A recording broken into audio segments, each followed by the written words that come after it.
Hai, halo. Assalamualaikum. Selamat datang dan selamat berjumpa kembali di Mapel IPS bersama Ibu Catur Heni.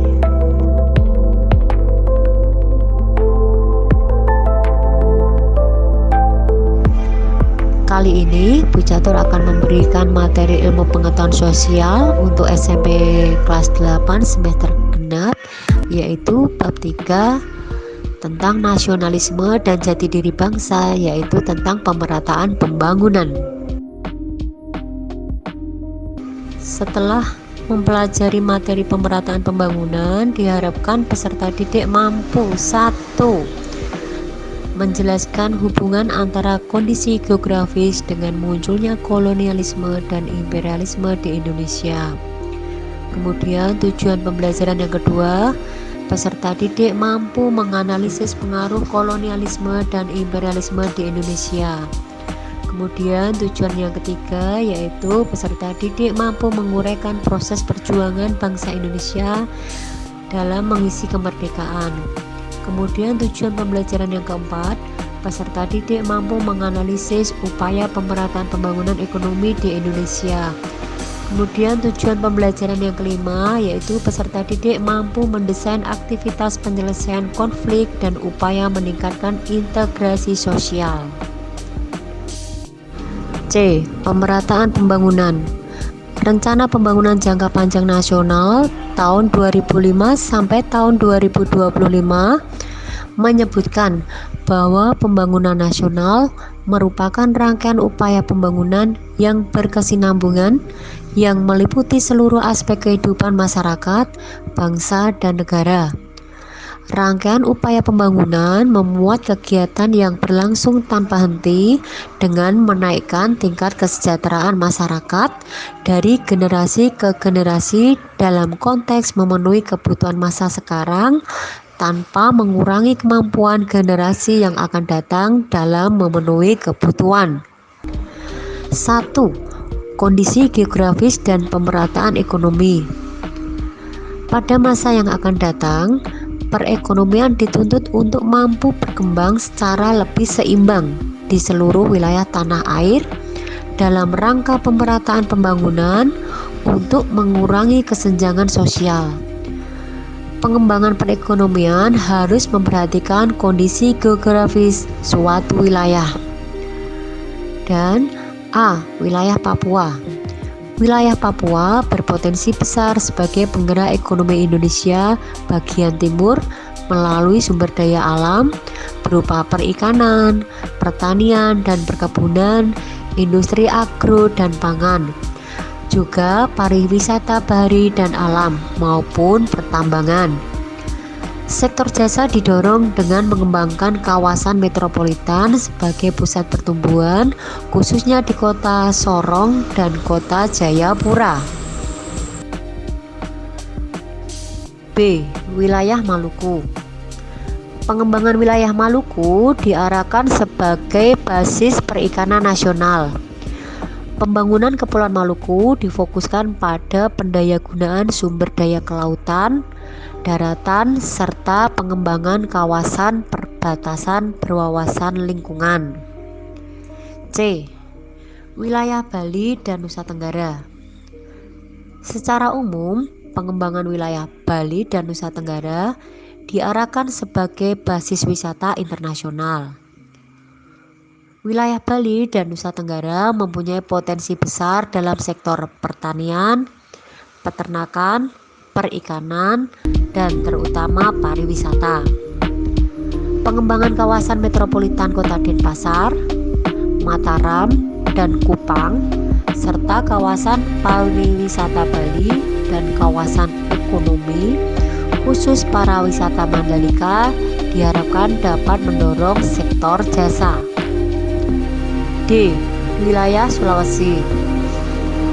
Pengembangan wilayah Sulawesi diarahkan sebagai basis industri pangan dan gerbang kawasan timur Indonesia. Pulau Sulawesi berpotensi besar sebagai penggerak ekonomi dan sumber keanekaragaman hayati Indonesia. Sektor pertanian, perikanan, pariwisata dan pertambangan menjadi keunggulan. Peningkatan peran sektor jasa didorong dengan pengembangan kawasan metropolitan, Kota Makassar, dan Kota Kendari. Wilayah Kalimantan. Secara umum, pengembangan wilayah Kalimantan diarahkan sebagai basis industri pengolahan dan lumbung energi nasional. Pulau Kalimantan didominasi oleh kawasan hutan.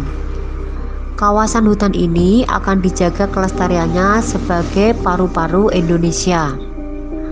Kawasan hutan dikelola dengan kegiatan agroforestry yang tidak merusak keseimbangan daya dukung lingkungan. Wilayah Jawa. Pengembangan wilayah Jawa diarahkan sebagai basis perdagangan dan jasa. Kondisi tanah yang sangat subur merupakan salah satu potensi terbesar di Pulau Jawa. Itulah sebabnya Pulau Jawa diarahkan untuk mewujudkan lumbung pangan nasional yang berkelanjutan. Selain itu, pengembangan Pulau Jawa juga diarahkan pada peningkatan keterhubungan antara kegiatan pertanian, industri, serta perdagangan dan jasa yang berwawasan lingkungan. Wilayah Sumatera. Pengembangan wilayah Sumatera diarahkan sebagai basis industri baru dan gerbang kawasan Asia. Pulau Sumatera sangat berpotensi di sektor pertanian, perkebunan, dan perikanan atau kelautan. Wilayah Sumatera diarahkan menjadi wilayah yang dapat mewujudkan swasembada pangan dan lumbung pangan nasional. Wilayah Sumatera memiliki posisi yang strategis sebagai pintu utama perdagangan internasional. 2. Lembaga keuangan untuk kesejahteraan rakyat. Lembaga keuangan bank. Dalam Undang-Undang RI Nomor 4 Tahun 2023, bank adalah badan usaha yang menghimpun dana dari masyarakat dalam bentuk simpanan dan menyalurkannya kepada masyarakat dalam bentuk kredit atau pembiayaan dan atau bentuk lainnya dalam rangka meningkatkan taraf hidup rakyat. 1. Bank Sentral. Bank Indonesia merupakan bank sentral Republik Indonesia, bertujuan mencapai stabilitas nilai rupiah, memelihara sistem pembayaran, dan menjaga stabilitas sistem keuangan. 2. Bank Umum. Bank umum melaksanakan kegiatan usaha secara konvensional dan atau berdasarkan prinsip syariah dalam memberikan jasa dalam lalu lintas pembayaran. 3. Bank Perekonomian Rakyat. Bank Perekonomian Rakyat melaksanakan kegiatan usaha secara konvensional dan atau berdasarkan prinsip syariah, tidak memberikan jasa dalam lalu lintas giral secara langsung. 4. Bank Syariah. Bank Syariah melaksanakan kegiatan perbankan berupa menghimpun dan menyalurkan dana berdasarkan prinsip syariah sebagai prinsip hukum Islam. Produk perbankan. Produk perbankan dapat dikelompokkan atas produk kredit pasif dan produk kredit aktif. Produk kredit pasif diantaranya adalah giro. Giro merupakan simpanan yang penarikannya dapat dilakukan setiap saat dengan menggunakan cek, bilet giro, sarana perintah pembayaran lain, atau pemindah bukuan. Kemudian, produk kredit pasif lainnya yaitu deposito. Deposito merupakan simpanan yang penarikannya hanya dapat dilakukan pada waktu tertentu berdasarkan nasabah penyimpan. Kemudian produk kredit pasif lainnya yaitu tabungan. Tabungan merupakan simpanan yang penarikannya dilakukan menurut syarat tertentu yang disepakati, tetapi tidak dapat ditarik dengan cara biliet, giro, atau alat lain yang dipersamakan. Kemudian produk kredit aktif diantaranya yaitu kredit. Kredit merupakan penyediaan dana atau tagihan berdasarkan persetujuan atau kesepakatan pinjam-meminjam untuk melunasinya setelah jangka waktu tertentu dengan pemberian bunga. Kemudian produk kredit aktif lainnya yaitu surat berharga.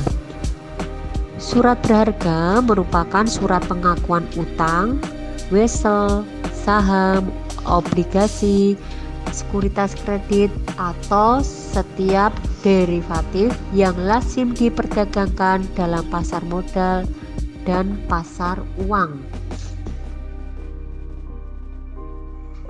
Lembaga keuangan bukan bank.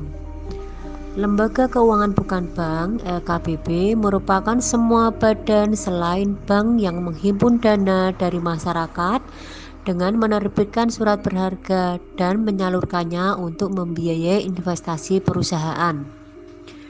1. Koperasi simpan pinjam. Koperasi adalah badan usaha yang melakukan kegiatan perekonomian berdasarkan asas-asas kekeluargaan dan sebagai salah satu bentuk gerakan perekonomian rakyat. Koperasi menghimpun dan menyalurkan dana dari dan atau ke pihak anggota maupun bukan anggota. 2. Dana pensiun.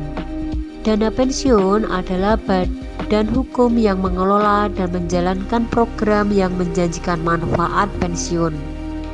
Dana pensiun dihimpun dari para peserta dalam bentuk tabungan bagi keperluan di hari tua. 3. Perusahaan asuransi. Perusahaan asuransi merupakan perjanjian antara dua pihak, yaitu perusahaan asuransi dan pemegang polis yang menjadi dasar bagi penerimaan premi sebagai imbalan untuk memberikan pergantian kerusakan, kerugian, dan hal lainnya. 4. Lembaga pembiayaan. Lembaga pembiayaan adalah badan usaha yang melakukan kegiatan pembiayaan dalam bentuk penyediaan dana atau barang modal. Lembaga pembiayaan terbagi menjadi leasing dan terbagi menjadi lembaga pembiayaan pembangunan dan lembaga perantara penerbitan. 5. Pasar modal. Pasar modal merupakan pasar tempat bertemunya permintaan dan penawaran dana-dana jangka panjang dalam bentuk penjualan dan pembelian surat-surat berharga. Produk yang diperjualbelikan antara lain saham, obligasi, rek isu, warrant, dan reksadana. 6. Lembaga keuangan mikro. Lembaga keuangan mikro adalah lembaga yang khusus didirikan untuk memberikan jasa pengembangan usaha dan memberdayakan masyarakat, baik melalui pinjaman atau pembiayaan dalam usaha skala mikro. 7. Lembaga jasa keuangan khusus. Lembaga jasa keuangan khusus meliputi beberapa lembaga atau perusahaan yang dibentuk atau didirikan untuk melaksanakan tugas dan fungsi khusus yang berkaitan dengan upaya mendukung program pemerintah dalam meningkatkan kesejahteraan rakyat.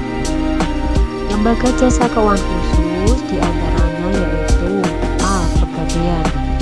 Pegadaian yaitu badan usaha yang memberikan pinjaman kepada orang perorangan yang besarnya sesuai dengan nilai jaminan yang diserahkan.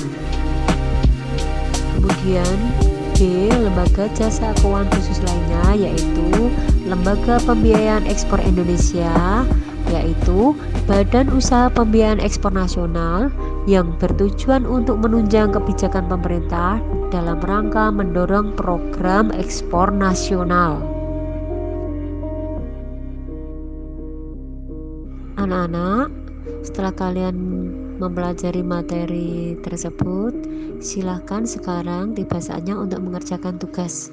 Tugas yang pertama yaitu tuliskan jenis-jenis bank menurut fungsinya. Kemudian nomor 2, sebutkan 7 lembaga keuangan bukan bank.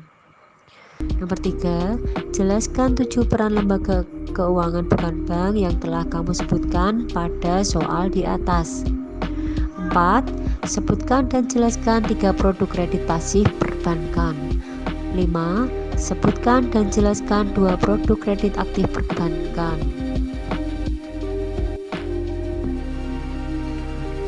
Tugas ke-6, jelaskan kondisi pengembangan pemerataan ekonomi di wilayah Jawa. 7, jelaskan kondisi pengembangan pemerataan ekonomi di wilayah Sumatera. 8, di wilayah manakah yang memiliki posisi strategis sebagai pintu utama perdagangan internasional?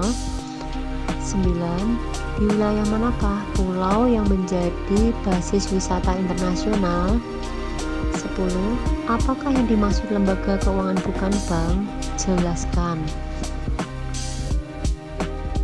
Nah, itu tadi materi pelajaran IPS.